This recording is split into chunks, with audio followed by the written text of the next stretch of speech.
Coração triste pela falta de um amor que esquecido está. Tu te esqueces que Jesus morreu para te salvar,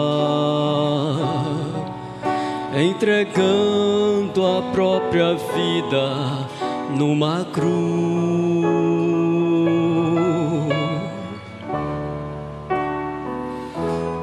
Eu sei que sofres, porque esse amor que sentes não tem santidade. Tu procura onde é trevas a felicidade. Não encontras porque longe do Senhor está.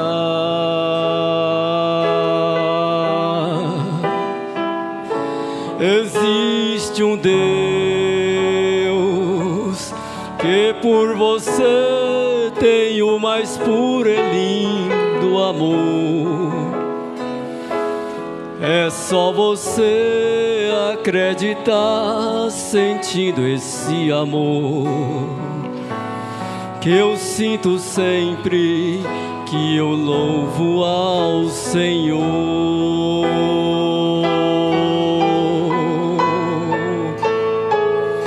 Existe um Deus que por você tem o mais puro e lindo amor. É só você acreditar sentindo esse amor que eu sinto sempre que eu canto ao Senhor.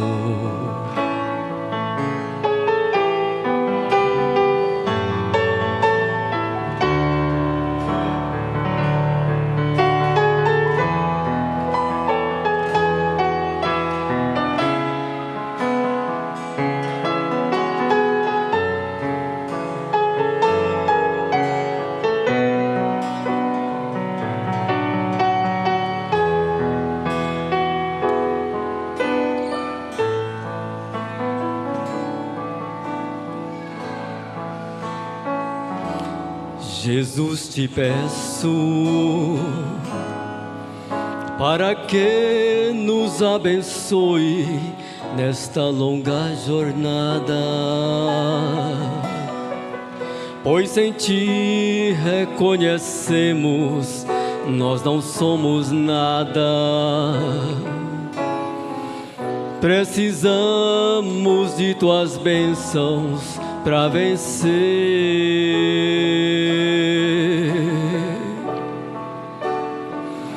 Existe um Deus que por você tem o mais puro e lindo amor. É só você acreditar sentindo esse amor que eu sinto sempre que eu canto ao Senhor.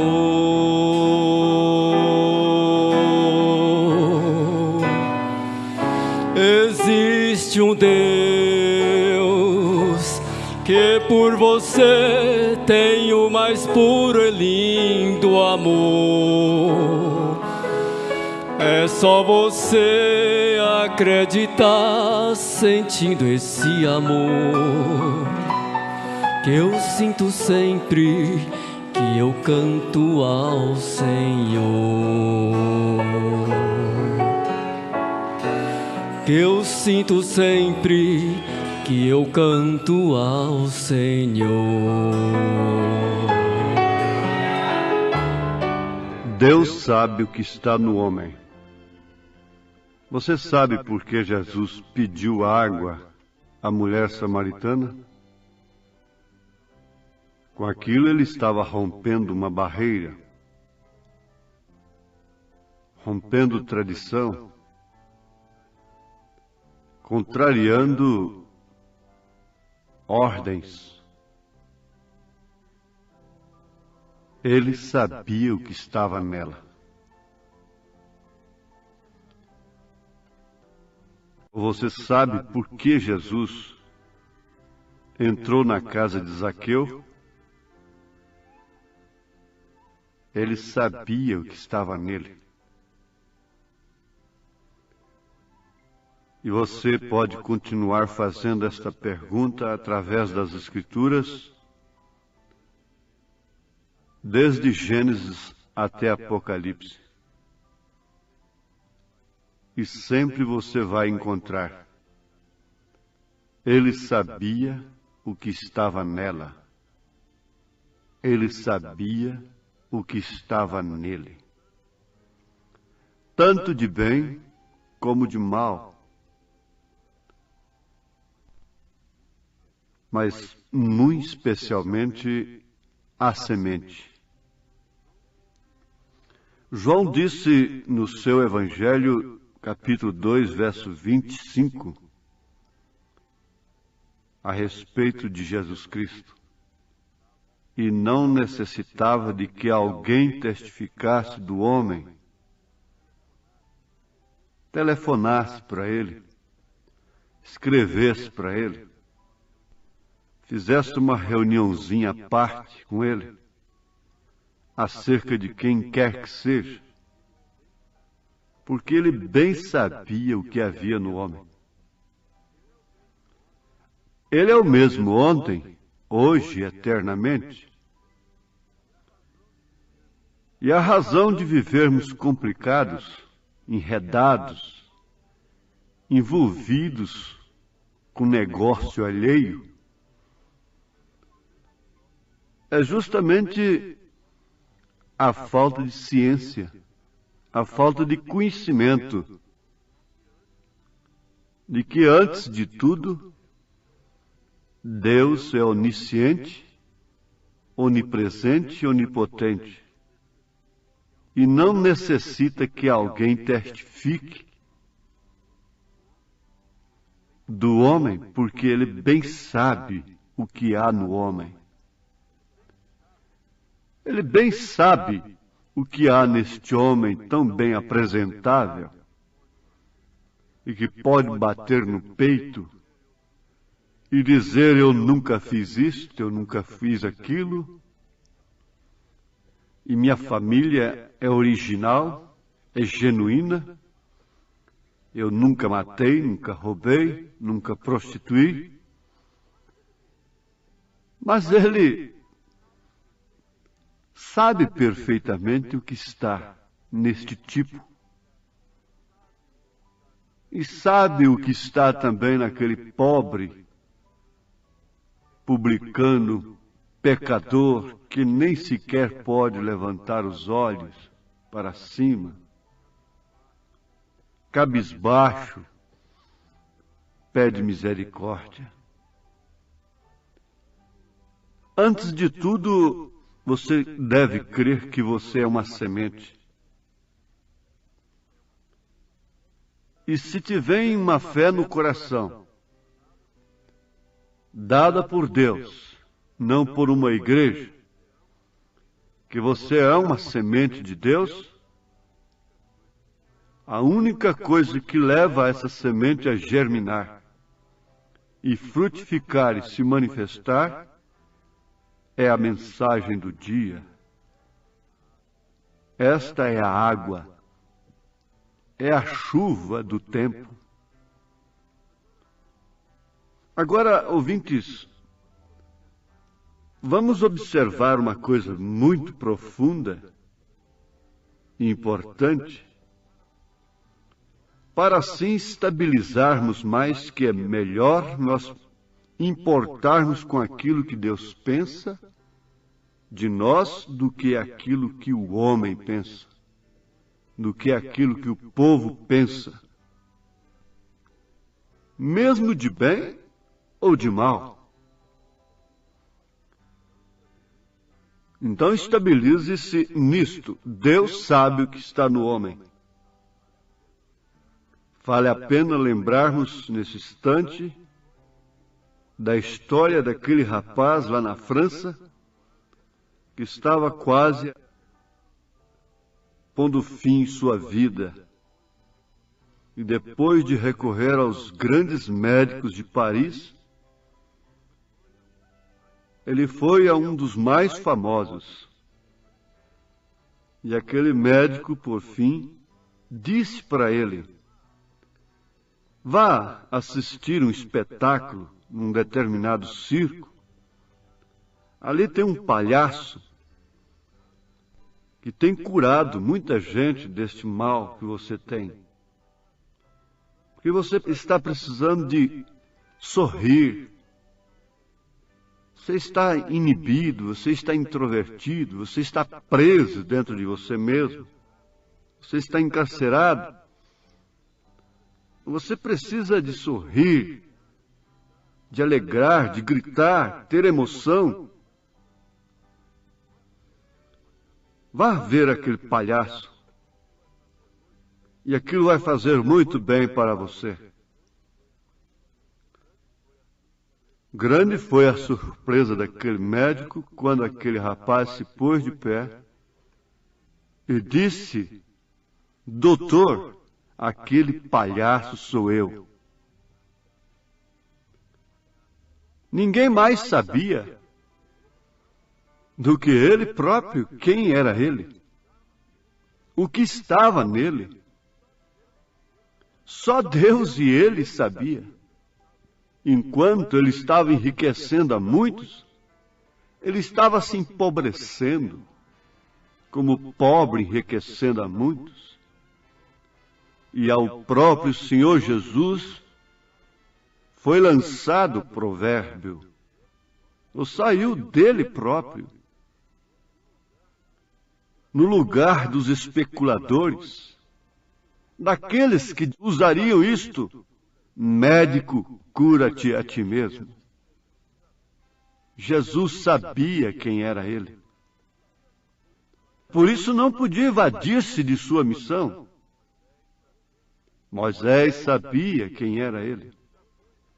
Por isso jamais pôde negar ser um israelita, trocando o trono de Faraó para sofrer com o povo de Israel, o seu povo. Então você que está prestando atenção e está vivendo momentos idênticos, lembre-se que Moisés olhou sobre os filhos de Israel pela mesma janela que Faraó olhou. Faraó olhava para eles, para os filhos de Israel, e não via nada mais, nem nada menos do que um grupo de amassadores de barro, escravos, vencidos, escravos natos. Porém, Moisés, olhando pela mesma janela, via uma coisa muito diferente. Olhando pela mesma janela que Faraó olhava, via ali um povo escolhido de Deus. E Moisés sabia que eles tinham a promessa em si. Ele tinha discernimento do que havia naquele povo. Por isso jamais podia tê-lo como um povo escravo para sempre. Moisés não via com os mesmos olhos que Faraó via. E Pedro olhou para Jesus de uma maneira diferente. Uma maneira completamente diferente até dos bons amigos. Muitos diziam: é demônio, é Beelzebu, é um bastardo. Mas haviam aqueles que gostavam e diziam: isto é um profeta, isso é Jeremias, isto é Elias. Se houvesse uma certa classe de gente da mensagem desta era lá, diria: isso é William Branham que ressuscitou. Nós estávamos esperando sua ressurreição. Mas Pedro olhou de uma forma diferente, porque não foi através da carne e do sangue que ele olhou para ver o que estava no homem chamado Jesus. E sua boca abriu para falar o que era reto. Não importa que mais tarde fosse expulso, ouvindo palavras duras dizendo: para trás de mim, Satanás. Mas quando falou não através da carne e do sangue. Tu és o Cristo, Filho de Deus vivo. Oh, como isto deveria empolgar o povo de Deus. Como que os homens olham um verdadeiro ministério nesta era. Não importa a maneira que os olhos naturais olhem para o verdadeiro ministério, que anuncia a verdadeira mensagem. Eles têm que arrumar todos os meios para desacreditá-lo, diz o profeta na mensagem, pondo-nos ao lado de Jesus, porque é inveja demais. A inveja é a falta de capacidade para realizar, para segurar o povo de uma maneira decente, de uma maneira correta. É falta de capacidade de ganhar com vida própria, porque falta vida em si mesmos, falta confiança, falta crédito. A inveja é isto, e não importa o quanto tenho invejado do mensageiro desta era, porque toda a verdade, tudo que fizerem de correto, enquadra com a mensagem, enquadra com o mensageiro desta era, enquadra com o verdadeiro ministério. Toda fraqueza, toda falha, pode ser encontrada nele. Um homem falível e sujeito à morte entre as ferragens de um carro, para que muitos, milhares de milhares que o idolatravam, e que eram crentes apenas de cabeça, intelectuais, mentais, morressem.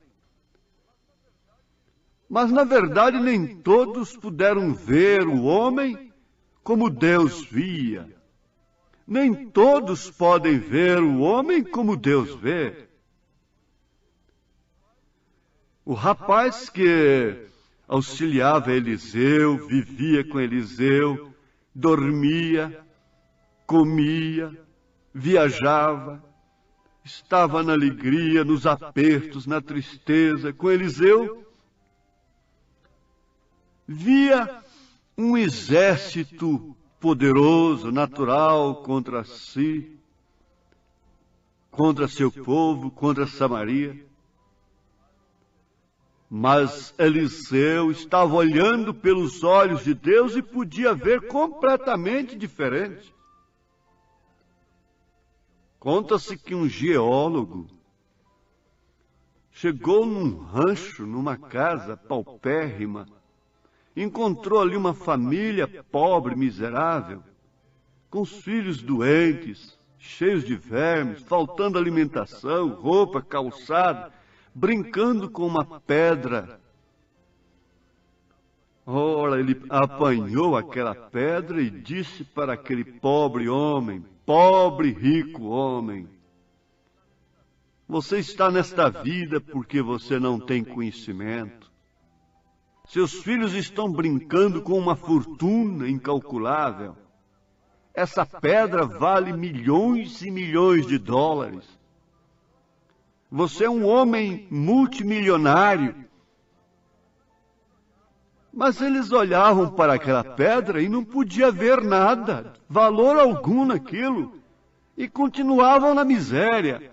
Mas quando chegou um homem que podia ver o valor da pedra, então acabou a miséria da família. Oh, sim, chegou este homem. Chegou Elias na casa da viúva.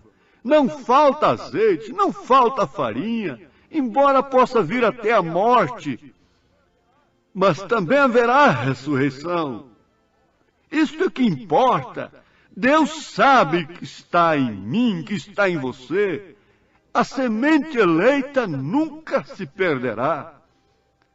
Somente creia em Deus e edifique sua fé na rocha, na mensagem verdadeira, através do verdadeiro ministério que Deus te deu. Eu na rocha me escondo e tenho paz.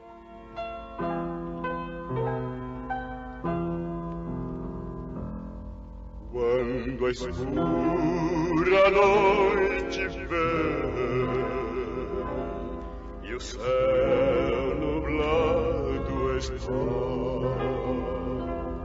eu na rocha me escondo e tenho paz.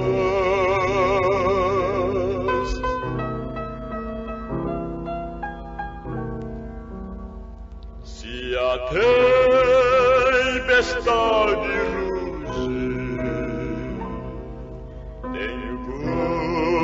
descanso e paz, eu na rocha me escondo e tenho paz.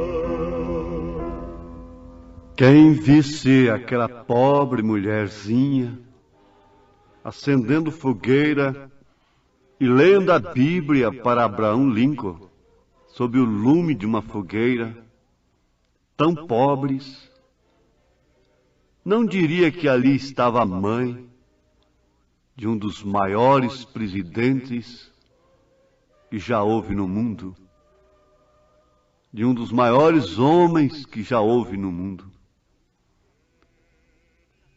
Quem visse aquela pequena Virgem Maria apanhando água no poço, jamais diria que seria ela visitada pelo anjo, mas Deus sabia o que estava nela. Quem visse aquela pobrezinha mulher, aquela mocinha que se casou aos 15 anos de idade, jamais pensava, jamais pudesse imaginar que ela seria a mãe do profeta desta era, o maior ministério que já pisou nessa terra. Quem vê esta pequena mocinha hoje, quem sabe? Ninguém sabe o que ela trará ao mundo. Ela é desprezível. Quem vê esta igreja desprezada, atirem pedra nela. Joguem pedra nela.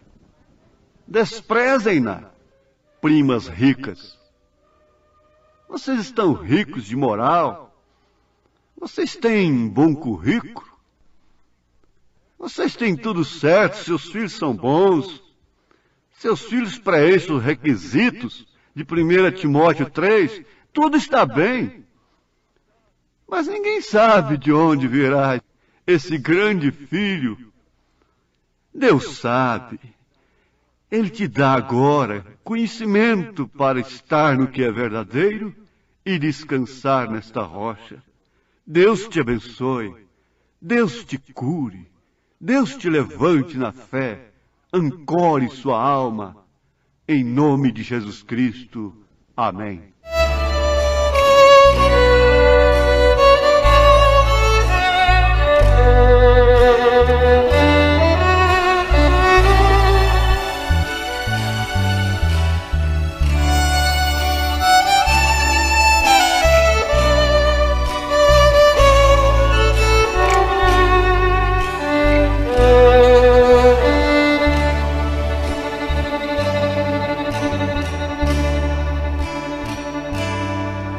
É verdade que essa não é a primeira vez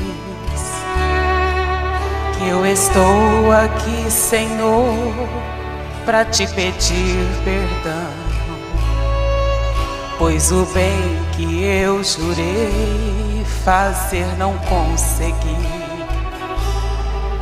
mas o mal que eu não queria cometi.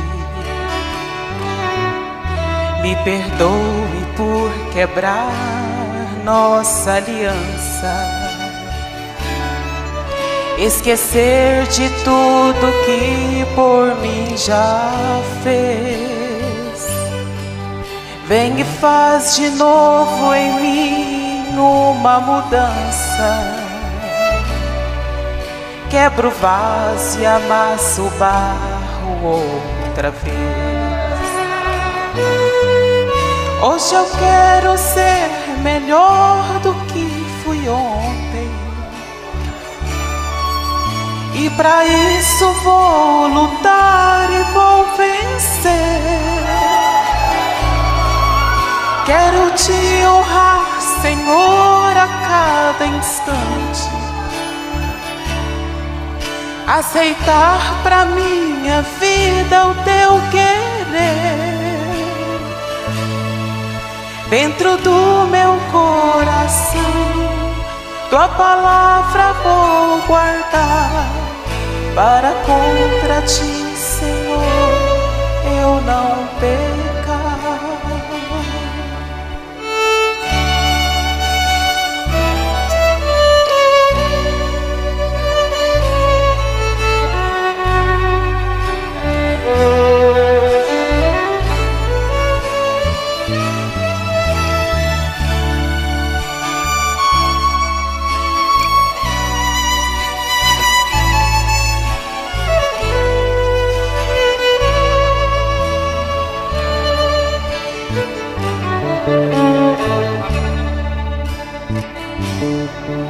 Me perdoe por quebrar nossa aliança,